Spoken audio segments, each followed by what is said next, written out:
All right, well, you know, interesting to see the folks from Co-Brand out with 2006 vintage Burgundies on a pre-sale. 2009 is the talk of the town in Burgundy, and 2006 was a little bit of a hard sell. So these wines still sitting around in various places, and at the prices they're offering these, I don't know how we're gonna move through them. We got to get a little more aggressive, folks, if you want to move these 06 vintage wines, which is a very good vintage in Burgundy, especially for white. I think it's the best vintage to drink young, or at the moment right now, of the current releases.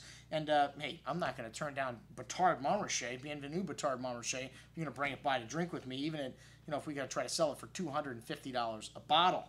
Well, this is the best vintage from Burgundy, as I mentioned, to drink right now. This one had this lovely roasted grain, kind of anise seed, candied lemon, and Asian pear on the nose, slightly oily texture to the tongue, well-endowed fruit, and a nice amount of minerality through the finish. Still quite youthful, but as I mentioned before, drinking really nice as a youngster. And, really nice pedigree, though. You could hold on to this wine for another 10 years. Most excellent juice.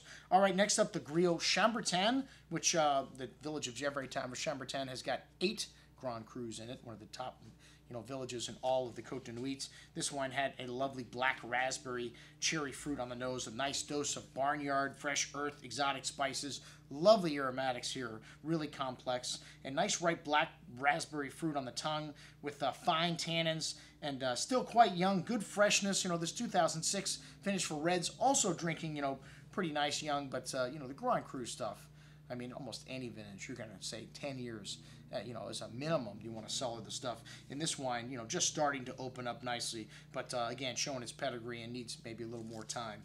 Most excellent juice, and only $200 a bottle. Okay, well, next up, a couple wines from Treinta Sassicaia and their new ventures. This one, first one, this Chacra Treinta Pinot Noir from Patagonia. Patagonia? What the heck are you guys doing down there? Well, I guess it's a beautiful place to visit, summertime, whatever. But they do make some good Pinot Noir down here.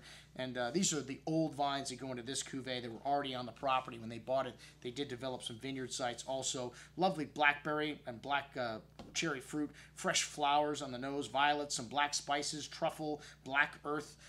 Really bright and fruity on the tongue, with those spices kind of echoing through on the finish. Lovely, silky, smooth, velvety tannins, and really nicely balanced Pinot. Excellent juice.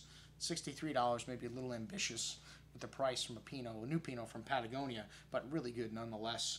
And then next up, we had a wine from the island of Sicily, and Montessu, Isola di Nuraghi, Mr. Miyagi.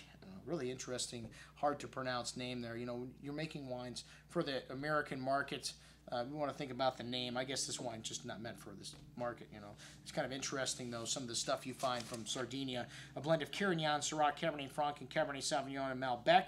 And, really wild bouquet. French oaks, spicy, dried floral notes, dried meats, red cherry and cranberry-like fruit with a hint of smoke showing, incense spice, really mouth-filling on the palate with that dried floral spice nuance showing up, fine tannins, finishing with a long, dry note and that exotic spice there, but a really nice bottle of wine, definitely European in style. All right, well, more drinking going on here in the store, still from the end of the week. We had Holly from Opici with some wines from Salvestrin in next.